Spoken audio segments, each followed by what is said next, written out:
આજથી આસો નવરાત્રિનો પ્રારંભ થયો છે ત્યારે પંચમહાલ જિલ્લાના પ્રસિદ્ધ યાત્રાધામ પાવાગઢ ખાતે પ્રથમ નોરતે ભક્તોની ભારે ભીડ જોવા મળી હતી। આસો નવરાત્રિને લઈને ભક્તોમાં પણ માતાજીના દર્શન કરવા માટે ઉત્સાહ જોવા મળ્યો હતો। ત્યારે ભક્તોને અગવડતા ઊભી ન થાય તે માટે જિલ્લા પ્રશાસન દ્વારા સુચારુ આયોજન અને વ્યવસ્થા કરવામાં આવી છે। ભક્તોના ધસારાને લઈ શ્રી કાલિકા મંદિર ટ્રસ્ટ દ્વારા દર્શનના સમયમાં ફેરફાર કરવામાં આવ્યો છે।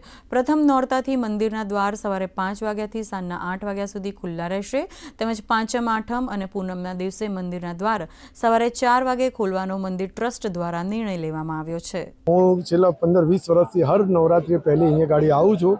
આ ફેરી બી રિક્ષા લઈને આવ્યા છે સાહેબ। ગઈકાલના અમે નીકળ્યા હતા, અત્યારે પહોંચ્યા સવારે વહેલાથી સવારે માતાના દર્શન કરીને આવ્યા। બસથી લગાવીને તો પોલીસ તંત્ર લગાવીને મંદિર ટ્રસ્ટ બધું ઘણી સારી સેવા આલે છે। પબ્લિકોને બી ઘણી આમ કોઈ પરેશાની થતી નહીં સર। બેહવા ઉઠવાથી લગાવીને જમવાથી લગાવીને બધી વાતથી સારા દર્શન થાય છે। નવરાત્રિ નિમિત્તે બધા દર્શનાર્થીઓ માટે આજથી બંદોબસ્ત શરૂ થયો છે।